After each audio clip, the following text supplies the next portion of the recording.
In this video, I'm going to go through question 10 from the specimen paper for paper 1 of the Edexcel New Syllabus A-Level Maths. And in this question, we're asked to prove from first principles that the derivative of sine theta is cos theta.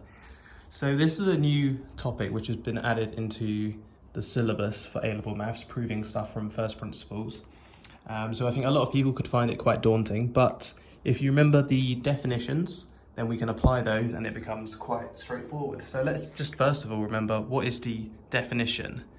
So the derivative of a function f at a point x is defined to be the limit as h tends to 0 of f of x plus h minus f of x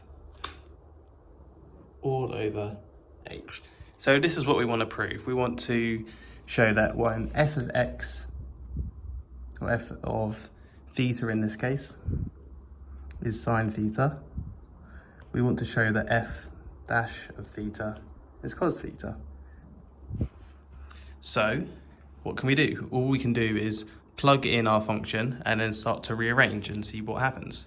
So let's do that. So what have we got? So let's just start with the right hand side. So f of theta plus h minus f of theta all over h is equal to, so sine theta plus h minus sine theta all over h. Now this is equal to, so we've got a compound angle here, and if we remember our formula, this is the same as sine theta cos h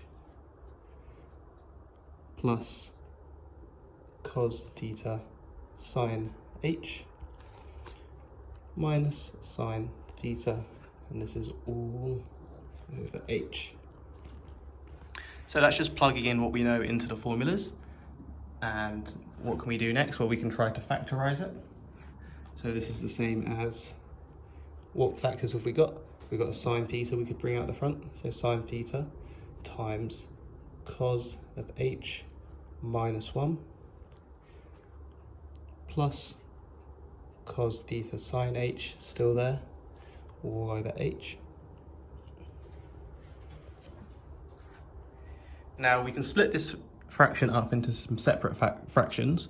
We want to split up the things involving theta and the things involving h, because we've been given a few results here that sine of h over h tends to 1 as h tends to 0, and that cos of h minus 1 over h tends to 0. So it looks like we're in the right direction because we've got that cos of h minus 1 over h and we've got the sine of h over h. So if we can rearrange that into what we've been given, so using the question to guide us in that way, then we should be able to find the derivative. So this is sine of theta times cos of h minus 1 over h plus cos of theta times sine of h over h. So now what do we do? In our definition, we take h to 0 of our fraction here. So let's do that. So what do we know? We know that this tends to 0 and this tends to 1. So this tends to 0. So we're going to have sine of theta times 0. So therefore this whole thing is just going to equal 0.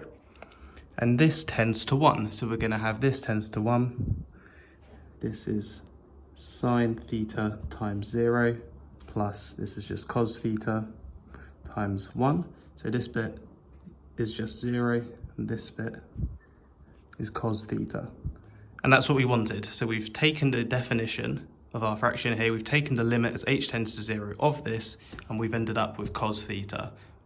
So that shows that the derivative of sine theta is just cos theta.